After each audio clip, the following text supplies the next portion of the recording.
This is a guy that I should have on a lot more than I do, but I'm, as always, awful at booking my own podcast. You've seen him in Abu Dhabi. You've seen him in Saudi Arabia. You've seen him in basically every continent in the world. And now he's in the U.S. covering the NBA Finals. Chris Mannix, it's good to have you on domestic soil. You're one of my favorite guys, Bill, who comes out of the woodwork for every big fight. It's like you, it's Damian Lillard, it's a handful of NBA coaches that when there's a big fight that they don't quite know enough about, my phone starts blowing up. That's me. I'm Big Fight Bill. I'm also medium-sized Bill. I'm medium-sized Bill, too, for fights. Yes, but I helped you make a little bit of money. I don't know if you doubled down on Usyk after you texted me, but you texted me a little bit before the fight. I said, you're going to make a good amount of money on Usyk. I told you I bet on Usyk because that's my guy.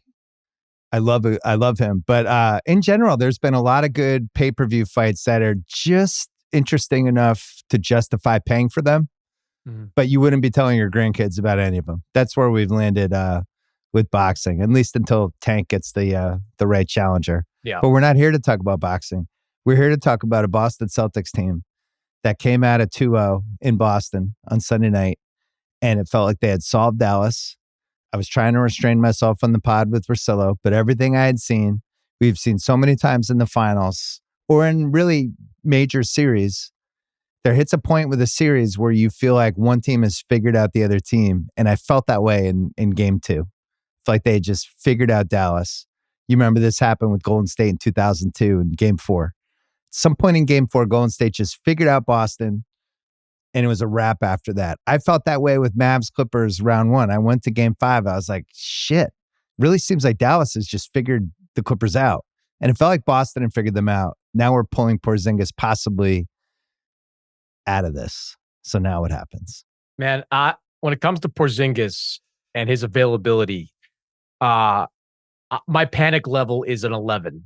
If I was, as a Celtics supporter, I would make my panic level an 11 because, look, his value is incalculable to me. Like, I know they're 30-5 during this season without Porzingis, 9-1 in the playoffs without Porzingis. But all you have to do is watch the first 2 games of the series to see just how valuable he is. I mean, he won game 1 for them, right? Like, it was 37-20 at the end of the first quarter. Porzingis had 11 points in that game. Yeah, the Mavs made it close in the third, but that game, for all intents and purposes, was won in the first half. And that was all Porzingis. A little bit less effective.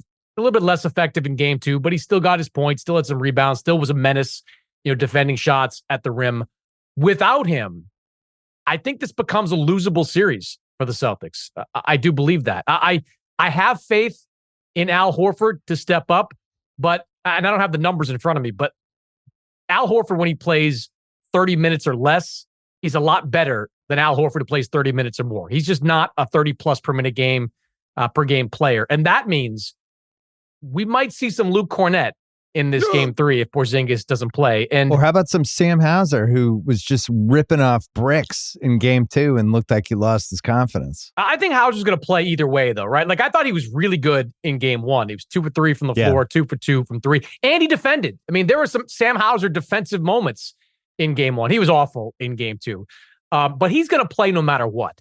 If Porzingis is healthy, Luke Cornett's not seeing the floor, not until garbage time anyway. And look, I think Luke Cornett is fine during the regular season, but the minutes I've seen him play in the playoffs have been very shaky. And if you're needing him to play 10 to 15 real minutes with Porzingis out of the lineup, that would worry me if I was the Celtics.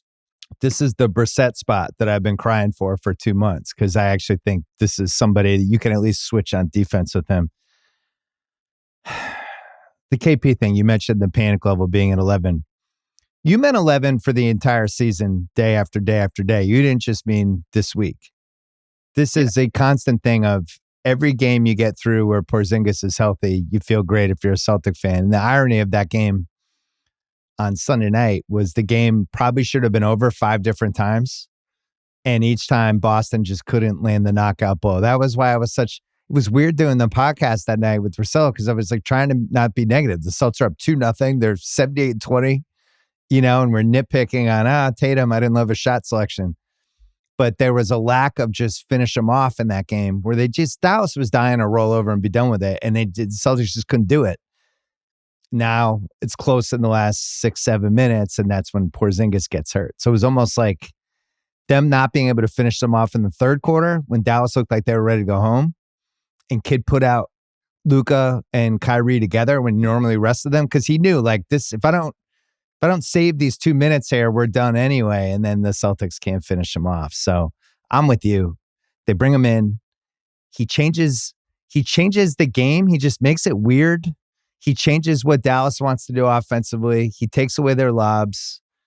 He creates these mismatches on the other end. And even in the 6 plays when he was hurt before they took him out, Kyrie had that layup. Russillo and I talked about it Sunday that KP was coming behind and just blocking against the backboard in game 1. And in game 2, he didn't want to jump and Kyrie got the layup. And it's those little moments like that if I'm Dallas, I'm like, all right, that guy's now gone. Either way, if he plays or if he's not, doesn't play, that guy's gone for the rest of the series. I guess my question is, have you seen enough from Dallas to think that it's even going to matter?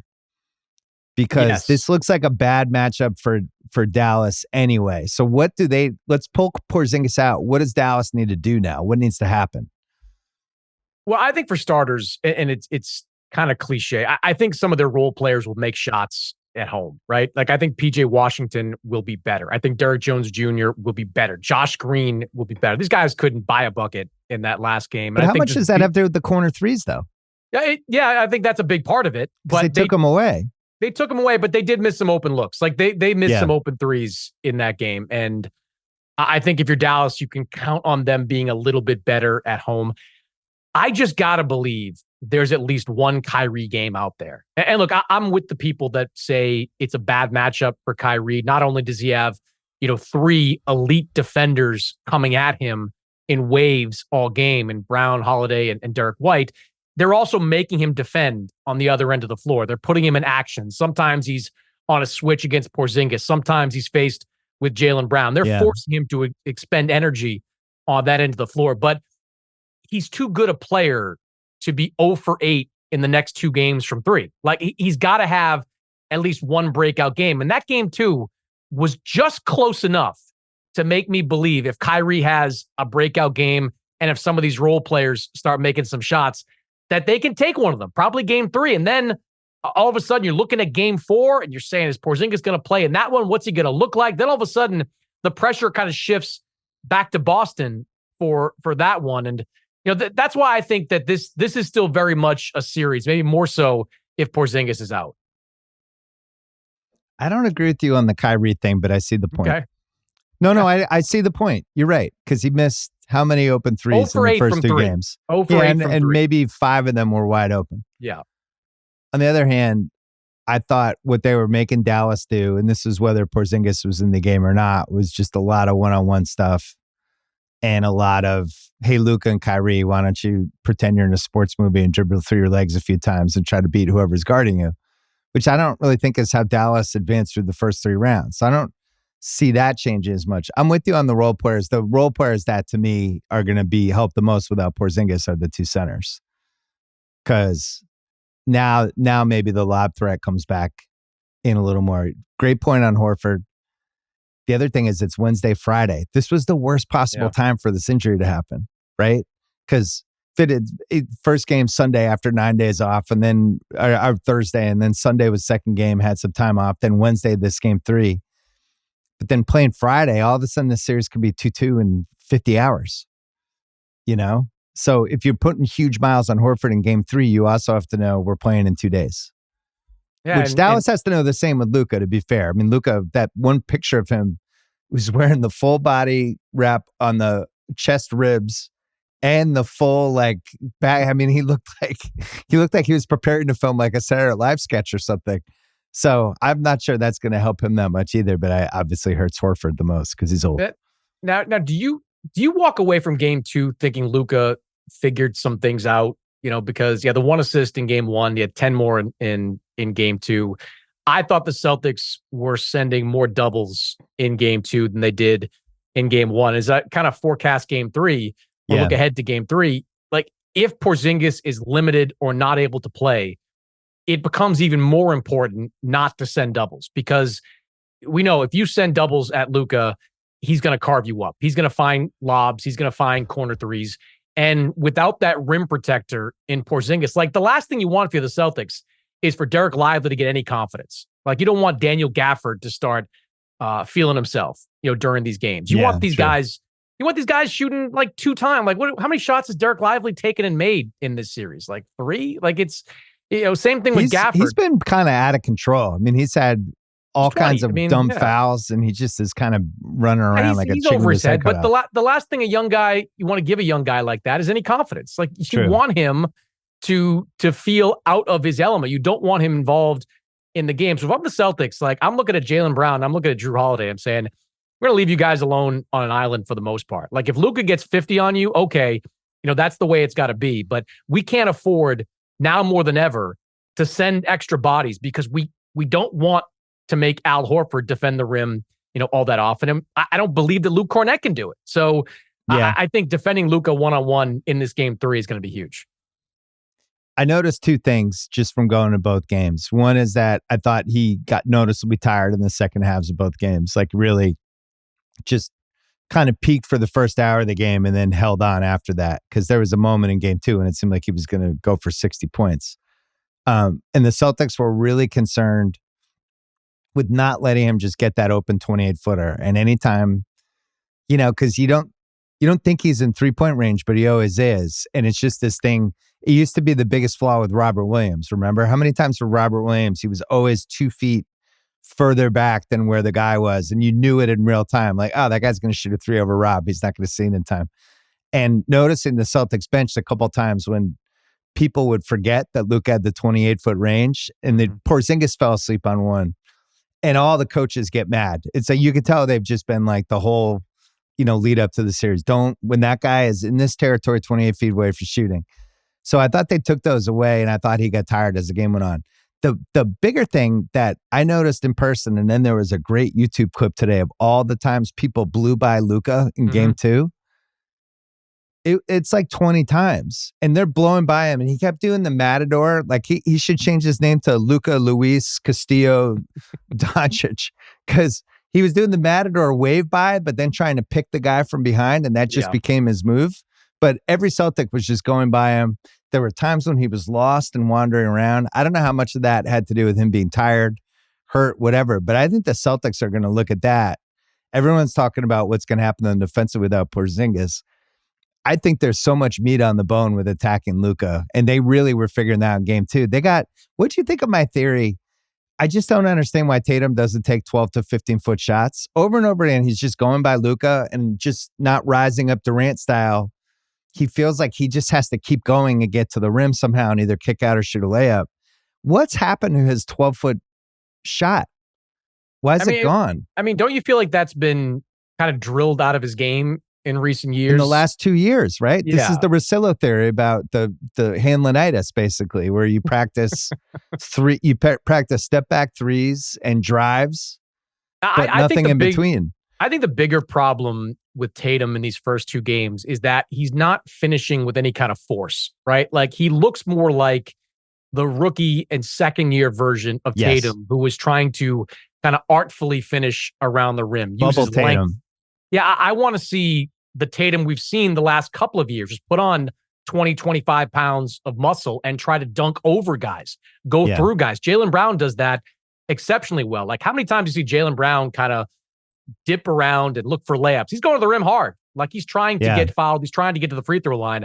I want to see more of that from Tatum. That's a bigger concern for me. On the subject of Doncic, though, I was at all the Timberwolves Mavericks games. I thought one of their fatal mistakes was that Minnesota didn't do enough to put Doncic in action, right? Like, I mean, they were so isolation heavy, and it was like Anthony Edwards going up against, Derek Jones Jr. or PJ Washington, and they just let Doncic hang out defending the guy standing in the dunker spot. And this is when Doncic, like, I don't know how severe his knee injury is, but he was complaining about it at the time. Like, why are you not putting him in as many actions as you possibly can? And just like with Kyrie, I think Boston's done a decent job of that in this series. And Doncic, look, I don't know whether it's he doesn't care. I don't know if it's because he's hurt, but he's not a good defender. Like I've heard some things, this year about how he's playing better. He's gotten like the average level. I don't see it. When he's got a guy in front of you that tries to go around, he's either getting beat or he's trying to do that thing like you talked about, kind of the reach around and the stuff you did in high school, where you're trying to poke the ball away and get a steal on that end. So I'd put him in as many actions as I can, if for no other reason that's going to wear him down. Oh, Lucador? I got to come up with a good name for the Matador D. Yeah, but the thing is, though, in the last couple minutes of that game, and they showed this in the other series too, he can dial it up defensively for like 2.5 minutes. Because Dallas, I thought, played really, really good defense down the stretch. Part of that was because the Celtics fell into that walk it up mode. And, once things slow down, they become a lot easier to stop. But they do have it in them. The crowd's going to help. The crowd's going to give him some energy. Mm-hmm. I thought, I don't know how many Luka games I've seen in person this year, but I thought it was interesting. He wasn't talking that much to the refs and to the crowd. And I don't know whether that was because he's not feeling good. I thought he was talking to the refs as much as he always does. Like he talks too much to the refs. I didn't feel like it was as much as in the Clippers. It was almost like they had to have an intervention with him in that Clipper series because it was 2.5 straight. He was doing a one-man show. I made that joke. He's made a one-man show on the court with the 3 refs. Just babble, babble, babble. But every time he thinks he gets fouled, he gives up on the play. Like completely gives up on it. Like he spends the rest of that play on his side of the court arguing with the referee. That if I was Jason Kidd, that would drive me crazy. I was thinking if Porzingis was healthy going in this game 3, because I really thought the Celts had a chance to go up, and we'll talk about the reasons after the break. But I was wondering, like, would this be the game where Luka just tried to bomb a bunch of threes and really, really, really take over and do that thing? Now, without Porzingis, if I'm Dallas, I almost want to wait for that. It's like the Rocky IV where you want to wait to have the trainer go, no, and do like all right, no, you got to do it. I want to see like who the Celtics play and what my matchups are and try to save him for the second half. All right, so here you have the Celtics.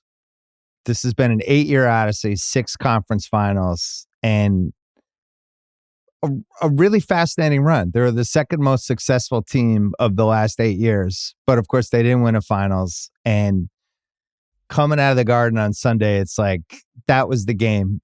Played like crap, 25% from 3. We played all the hits from the typical game that they would blow, even dating back to the last couple years. Shades of like Game 5, 2002 Milwaukee, shades of some of those Miami losses. Shades of Game 4 Golden State. Like we're playing the hits. Game 2 Golden State in 2022. And they got through it. They got over this invisible hump. And now they're going to go to Dallas in Game 3, where for whatever reason they're more comfortable on the road. I don't really fully understand it, but they play more freely, especially Tatum. And I have some theories on that. And they're just going to bomb threes, and they're actually going to blow them out in Game 3 because they've solved Dallas. Now removing Porzingis. Are we sure we're not now underrating the fact that they still might do that? That we haven't had a good Tatum yet? That Tatum, for whatever reason, is better on the road? And I don't get it, but it's true.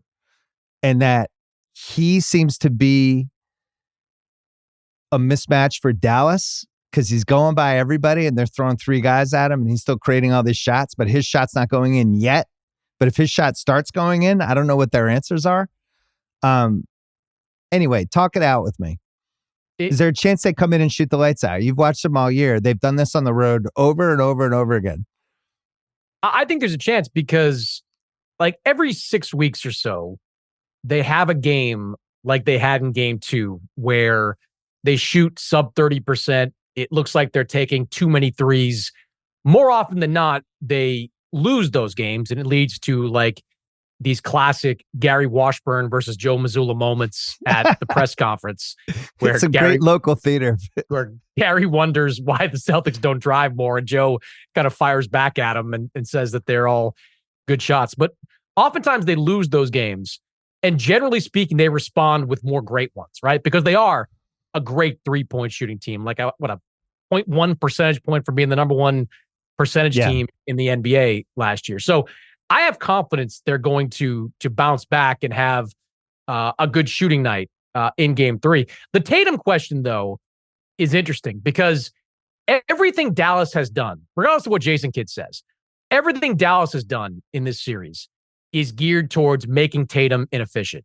Game one, they're throwing multiple bodies at him. They're tilting the floor towards him. They're trying to get the ball out of his hands. Then you have the whole Tatum Brown comment, which is, designed to get into Tatum's head. And look, there are people in Dallas, there are people that will tell you they think it worked, right? Tatum did take 22 shots in game two.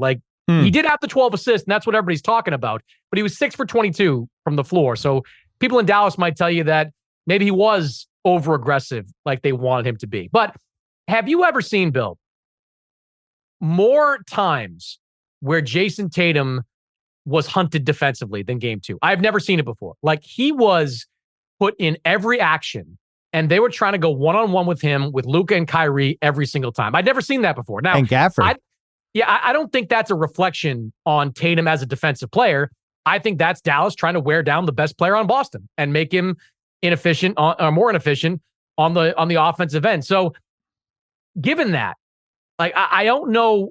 It's all about how Tatum adjusts in this game three to what they throw up, because they're going to have something new. It will be something that he hasn't seen before or something they haven't done yet that's going to try to throw him off the mark. If he adjusts well and shoots 6 for 10 from three, which is very possible, there's your Jason Tatum breakout game. There's your game 6 against Milwaukee from 2022, game 7 against Philadelphia. But everything Dallas is doing in this series is geared towards making Tatum inefficient. So far, at least shooting wise, they have been successful. Well, I agree with everything you just said.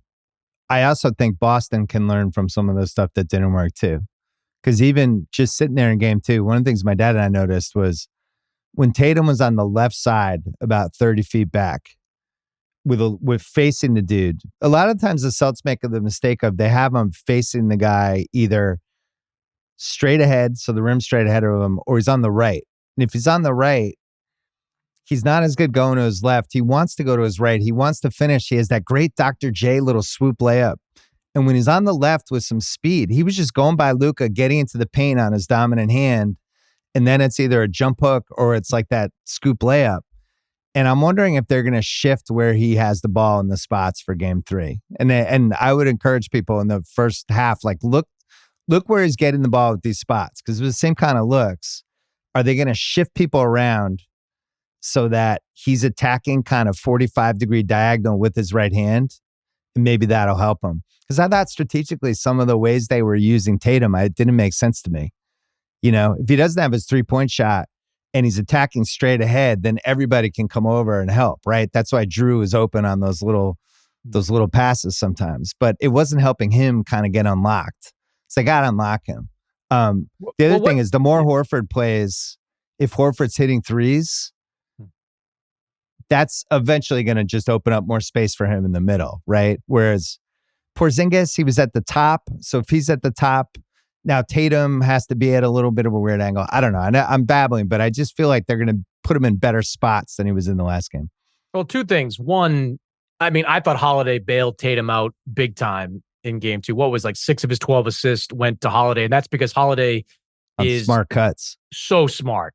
Just doing stuff you learn in high school, follow the basketball, get in the paint, step into open space, make yourself available. This is all basketball 101 that, guys learn when they're kids. And I thought, there were a couple of times during that game that Tatum found himself kind of in no man's land and Holiday bailed him out. There were a couple of times too. I was sitting next to some of the reporters on press row. Very generous with the assists. I thought some of the stat keepers on that one. There were at least 2-3 dribble assists in that game. 12 did feel a little high, I will say. It did not feel like a 12 assister. There were a few of them in that game. My question with where you put Tatum is what happened to the post-ups? This is what we saw from post-ups. Tatum. Yeah, where is that gone? That was a big part of Tatum's offensive game all season. Is it something they're seeing in Dallas that it doesn't make sense? Is it because Washington is a stronger player? But we heard all year long that Tatum had developed into a much better mid to low post player. And especially as a passer, he was really good at passing out of those positions. I think if you're going to make an adjustment with him, give him a little bit of diversity. Don't force him to make decisions off the dribble quite as often. Let him put his shoulder down get to the basket, get to the foul line. Remember, this guy's capable of going to the foul line 10 times a game. We've seen that during the regular season. Just give him a chance to get easier looks than just these dribble drives where he's walking into 3 different defenders. Use him as a screener, post him up on the foul line, put him 30 feet on the left so he has a running start going to his hand. It's all stuff. I mean, he had no shots at the foul line in game 2. He had no shots basically from 8 to 15 feet. When he took 22 shots and didn't have one foul line jumper, like that's crazy. To me, they're using him wrong. And then the other piece is, I do feel like they were attacking Kyrie a lot. I feel like they could do that even more and put some miles on him. They have 2 guards that are really good at using screens, attacking the basket and kicking out, and they can leverage that. And Jalen, I think, who he wasn't as good in game 2 as he was in game 1, but has really been, and he had a bunch of turnovers, but has been really smart about, I'm going to attack, I'm going to get in the paint, I'm going to attack, I'm going to get in the paint. And so that mentality was there. I just didn't think they shot well. And, the Hauser piece of it, just wide open shots that it felt like they could have been up by 18 at any time. So you're sitting with all the seatmates. Who's like the winning lottery ticket when you're at these big games? Is there anybody that's just like great to sit next to that just is just spouting wisdom the whole time? Is there an MVP or that person doesn't exist? I don't think that person exists. I get stuck next to Jay King for these games, who is the worst dressed member of media that I've ever seen. Like, he rolls in like he just played 18 minutes at the Y for every game. So there's that part of it. But I sitting next to the Boston media cartel is fun. Sitting right behind Christian Magliola during these games is fun. Just telling everybody to calm down about Tatum. That Tatum game, it was funny because from a national perspective, I think people were surprised that a lot of people, including me, like we're in Rosillo, we're talking about like the Tatum. That was a weird Tatum game. Why are you even talking about that? You're up 2-0. And then on the local level, it's the complete opposite, where that's probably all they were talking about for the next 24 hours. Is Porzingis really hurt, and what's wrong with Tatum? It just never leaves the DNA in Boston. It just doesn't, because there were other really fun storylines to talk about, like the Drew Holiday, how magnificent he's been, what an amazing trade that was. Like, you could go run the gamut, but I think it's because Tatum's been in our lives now, really since that draft, since the flip back, and then just was immediately on a big stage from the get-go. And now we have this 7-year reservoir of experience. I was telling somebody, I don't remember anything like this with people murmuring when they don't like what they're seeing from Tatum as the play's happening with another Boston player. Like, you would see it sometimes in baseball with a pitcher. Like, if the pitcher throws 2 balls and it's certain pitchers, and you could kind of hear murmuring in the crowd, like, oh God. Like, this would happen with Derek Lowe in the early 2000s. Like, oh no. Oh God. I used to call it the Derek Lowe face. It was like, oh God, he's making the Derek Lowe face. Oh no. But you could feel it in the stands, right? Like, that was I wasn't crazy. Like, there's like murmuring sometimes where it's like, oh God, 7 seconds left on the shot clock and Tatum's got the ball 35 feet from the basket. This is just such a bizarre relationship, because on paper, he's everything you would ever want from a star. And I love Tatum, by the way, but it's just weird. The push and pull of this whole thing has been nuts to watch. Well, the conversation in Boston about Tatum it's built around, like, is he, he's finished 6th in the MVP voting. Is he a top 6 player in the NBA? Is he capable of doing like what we've seen Jokic do in the playoffs? What we've seen, or just recently saw, Jalen Brunson do in the playoffs? The problem with Tatum is that, I mean, it's not that Boston has so much talent, but he's not been asked to do the things that some of these other players have been asked to do. So there's the question of, like, whether or not he's on that level, regardless of the stats he puts up, which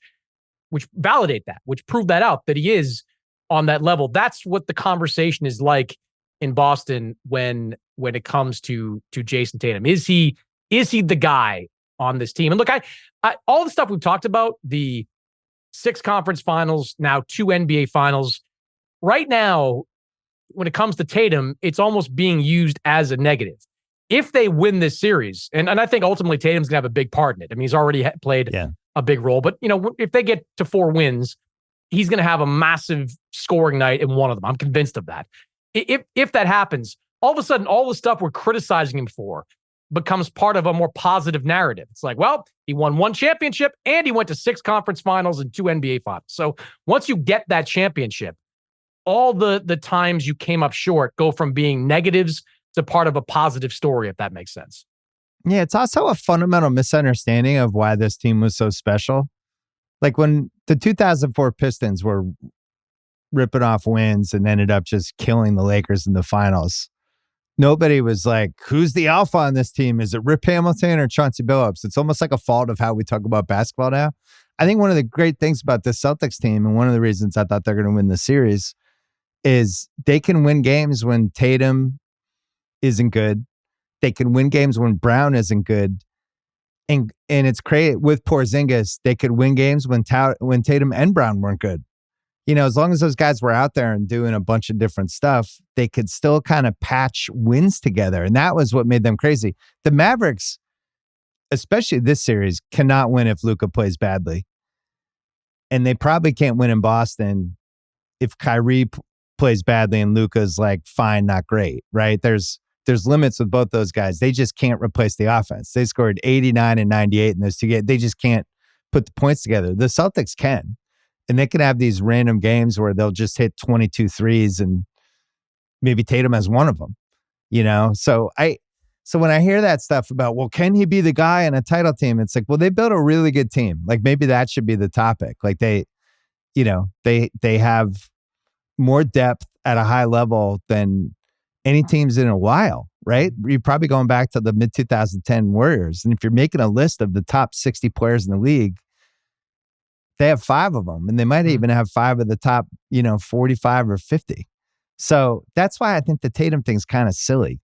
It's like, yeah, could he be Jokic? Probably not. Jokic is one of the top 20 players of all time already. But I said to Russillo on Sunday night, what's your take on this? I felt like Tatum's not a finished product yet. And I still think there's more work to do, especially with shot selection. And I mentioned that jumper 8 to 15 feet. And I think Russillo was more on the side of, he's 26. He's played in over 100 playoff games. This is kind of who he is. Do you think this is who he is, or is there another level? I think he's 90% of the way there. I think that's a good percentage. I love percentages. Yeah, you've got a little bit of wiggle room to grow. I mean, we've seen that growth. You want to go 89%? We'll go 89%. What about 90.3%? Oh, 50, 40, 90, one of those numbers. We've seen growth the last couple of years. We talked about the post game. Like that early on, that was not part of his repertoire. He wasn't a post player. He wasn't a very good passer out of the post. He became both those things this season. So I think there's room to grow. The mid-range stuff, though, it goes back to what we were talking about. Like, Tatum is a Kobe acolyte, right? Like Tatum came up loving the mid-range game. He loved coming off screens and shooting the 18-footer. They kind of beat. Do you remember they went to the conference finals that first year? And that was the year that details came out on Tatum. Went the Kobe series on ESPN Plus, where Tatum watched that like a dozen times. Yeah. He was just obsessed with Kobe's insight into his game. So he wanted to be like Kobe, and Kobe was, for most part, a mid-range jump shooter. But over time, the Celtics during the season, Drew Hanlon in the offseason, they drilled that out of him. They made him 3-pointers or, getting to the basket. I don't think you can expect that part of his game to come back because nobody wants it to come back. I mean, we might, but nobody internally in Boston wants it to come back. And certainly in the offseason, they're not really working on it. Where I think the next 10% is finishing. And again, it's what we discussed. When I see Tatum dipsy-do around the lane and not using that 6'9", 240 plus pound frame the way he should, it's maddening. And that's the next step when he starts finishing over guys and through guys and not worrying about, using an angle off the backboard. If he starts doing that, he's A, going to score more, and B, going to get to the free throw line a lot more. So that's where the 10% I think comes in with Jason Tatum. You know what? I'm dropping that to 85% because we each had our own things that we thought he could get better at. So maybe that's our answer. I agree with what you said, but I also think I'm right too, because as you pointed out, he used to be really good from 14 to 18 feet, and they've thrown this away. And yet you watch like some of the baskets Jalen got, especially in the first game, were the kind of shots Tatum doesn't take. Jalen was getting those like little 8-footers, those little push shots, or like, okay, I'm fine. I'll take this little 12-footer here. And Tatum just doesn't seem interested in that. So that's how I feel he can get better. I mean, I look at Jaylen Brown. People thought that guy was a finished product, right? I think we thought maybe he could dribble better. But what did he do? He got stronger. He got way more aggro. He really committed to the defensive end in a totally different way. And I thought he was a good defensive player before, but something is different. Like he takes that. I mean, he was pissed he didn't make all defense. I don't know if he was that great. But if we voted for all defense with 6 guards, 6 forwards, and 3 centers, he might have had a chance to be one of the 6 forwards, you know? But I think he's better than he was last year. And he's a year older than Tatum, which makes me think there might be hope for Tatum. One guy who's not going to be probably much better, but I think is getting better from the IQ point, though, is Drew. Drew is like those guys. I remember when I hit this point and pick up basketball before my body parts started to go one at a time, when you're just smarter than everyone you're playing. And it's like, all right, all these guys, but I know exactly what I can do and can't do and what spots to go to. And everything kind of slows down a little bit. And you've been in so many games and watched so many games. You're just like, oh, he's going to do that. So the rebound's going to come here and things click in a different way. And that was what I thought.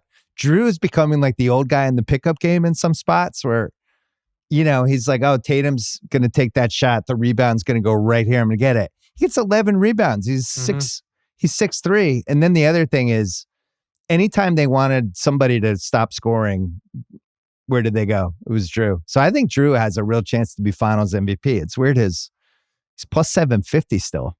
That's I don't crazy. really understand. Don't you think? I mean, if you had to vote after 2 games, who would you have voted for? I would have voted for Holiday. I think he's had two elite defensive games and one great offensive game. Whereas Jalen had one complete game and then one good game in game 2. I think I would edge Holiday in that one. What the thing I love most about Drew's defense is that not only can he anticipate where a guy is going to go, but when he anticipates, he sells out completely. Like, that Nembhard steal he had at the end of game 4, he anticipated him going right, and he didn't just hedge over there, or take a half a step. He went all the way over and forced Nembhard to effectively come into him. And what I watched in this series against Dallas, he knows Kyrie wants to go right. So he is putting his entire body between, the right side and Kyrie Irving. And if Kyrie wants to pivot around and go left, he might have a bit of an opening there for a minute or two while Boston adjusts, but he's just not going to let him go right. He's going to form that wall right in front of him on that right side. And I love that because sometimes you see guys, gamble a little bit, step out, do a little bit of hedging. Not Drew Holiday. He is all in on these anticipation moves, and like 90% of the time they pay off. One of my favorite players, future Hall of Famer, winning player. I love that he's on Team USA. It's like the exact type of guy who should be on Team USA every 4 years, right? Are you ready? I asked my dad on Thursday's pod. I was like, let's retire second row Joe. It's over. He's now first row Joe. He's doing a good job. He's got the winningest record of any coach after 2 years in the history of the sport. The Celtics they were 77-20 when taped it. Now they're 78-20. I think it's been night and day him last year versus this year. A lot of the stubbornness is gone with him. He has a sense of the flow of the game now, and he'll realize the game's drifting a certain way, and he'll actually call timeouts, which he just never did last year. I just think he's way better. He's been better dealing with the media, except for his foil, Gary Washburn, which I'm sure will be a 7-part 30 for 30. But having assistants, I think, has really helped him. I mean, he lucked out with Charles Lee, who everybody loves, but the assistant coaching side's better. What else are you seeing from covering the team with him? What's different? A more relaxed version of him. And that's hard for people to see because publicly he just kind of comes off very different, right? He's a different guy. How many coaches defend 3-pointers after timeouts? Like, I mean, there's just a general oddness to him that's not going to change. But he's much more comfortable in his own skin this year than he was last year, which is completely understandable. I mean, sometimes we don't give enough credit to what he had to go through last year. He was a backbench guy about to get a promotion. Then 3 days before, his boss leaves in a sex scandal. Then you mentioned the assistants. He's got a bunch of assistants around them. Probably half of them thought they deserved the job, right? Like all those guys go at the end of last season. You bring in guys that are comfortable in their roles. You mentioned Charles. He's been great. I think Jeff Van Gundy's a strong candidate to take that role next year with the team. And Sam Cassell, who, if Sam Cassell doesn't get a job at some point, there's something wrong with the NBA, because that guy's paid his dues. He's a really smart basketball guy. He has a great connection with players. He has been exactly what this team has needed as that second assistant on the bench. So I think all those are factors in Joe being better as a coach, a natural evolution, which for a 30-something-year-old is inevitably going to come. And then having, guys around you that want to be there, that want to help you succeed, as opposed to maybe kind of begrudgingly being there on the bench. Yeah, which we've seen that a few times with basketball. When somebody takes over midseason, it always gets a little dicey with the assistants. I still wonder if they got swept by Miami last year, if he would have gotten fired. So I don't think that they would have fired him and hired somebody else.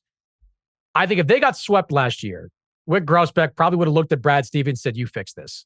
You didn't cause the Ime Udoka mess, but we elevate your guy, Joe Mazzulla. We failed to live up to expectations if they got swept by Miami. You've got to go down." Look, I remember asking Brad after the Udoka stuff went down, like, did he consider taking the job? And he said no. But then Wick came out and was like, "Yeah, we had that conversation. It was a short one, but we had that conversation." My guess is that it would have been a Brad Stevens problem, that he would have made Brad take over and try to clean up, the mess that was there. That would have been a tough story. I mean, it's weird, but the Game 4 Miami, when it just felt like that entire team was going to roll over, the coach was going to get fired, and the team might be blown up. And then what do you do with Jaylen Brown? And there were 19 different things that come out of that. And then they just played really well for 2 games in a row. Then White hits the miracle putback. Now we're going to a Game 7. And at least that saved some stuff and gave some levity and perspective to, all right, how should we actually approach this? Okay, Jaylen, you're getting paid now. And I really wonder what happens if they roll over in Game 4 in Miami. I don't know what happens. And I don't even know I honestly don't know if Jaylen's on the team. Like, I don't know how much they would have blown it up. Yeah, I don't know if they would have blown it up. I think a coaching change would have been possible, because if you're getting swept by, granted, Miami is one of the best 8 seeds you'll ever see, but if you get swept, I think a coaching change was certainly. But it would have been off of Game 3, which was so dispiriting, and then you think Game 4 should have been just as dispiriting if you get swept, and then now you got to look in the mirror and go, all right. I mean, my thing never changed. I don't want to break up Tatum and Brown. I never want to break those guys up. But when it's bad and you're angry and you're mad and you haven't won in a few years, that's when weird shit starts happening, So maybe the coach would have been. But even trading, I mean, how funny does the Marcus stuff seem now? When they traded Marcus, like, how many people texted you, like, why would they trade that guy? He's the heart and soul of the team. How crazy does that seem now? It seems completely nuts. I think you have to factor in that he was traded before they knew they had Holiday, right? Like, he was part of that Porzingis deal. So at the time, he was looking around going, well, who's going to be the point guard of this team? Like, is Derek White going to be able to do it? Do they have enough depth at that spot? So it definitely raised a lot of eyebrows across the league. I mean, not that they thought there couldn't be an upgrade for Marcus, but you were doing a deal that didn't net you Tyus Jones too, right? Like, you didn't have a built-in and replacement there. So I think in that sense, it did raise antenna. I would say one thing, you mentioned that Derek White shot. I'll always remember it because, we all have stories that wind up in the saved folder forever. Like, after Derek White made that shot, I managed to get Dave Roberts on the phone like the next morning. That's your fault. I was going to write a story about, like, because Dave stole second base. He's known for that in Boston forever. Like, he is He could he could do no wrong in Boston, regardless of what happens in LA. Like Derek White was about to become that guy. If they had won Game 7, Derek White would have become that guy and had the whole story written, ready to go if they won Game 7 and they lay that egg in Game 7 that ends. That would be a good website. Stories I wrote that I had to just we've all got them, right? Put in the junk mail. Yeah. I remember writing a couple, like 2/3, 3/4 of a column and then a game shifting and just like, okay, toss that into the wood chopper. So state of panic in Boston with the KP news, with these parts of the body that I don't even know how to pronounce. We went from a 1 out of 10 panic to, I would say, probably like an 8.5, but that could ratchet up if they lose Game 3. Luke Cornett, you're on Luke Cornett watch. I need Luke Cornett to have a positive plus minus in Game 3. If he has a positive plus minus, I think they win. If he's like -6, I think they lose. So if he's Sheldon Williams in whatever 2010 finals game that was, what was he, like a -11 in 3 minutes? Still like the record for worst half I've ever seen in person by anyone in a big game. And then, maybe this will be the Tatum quiet down game. Who knows? My gut is that Boston in one of these two games is going to shoot really well because I've watched them do it all year. And they do it when you don't expect it, which makes me think, could it be Wednesday night?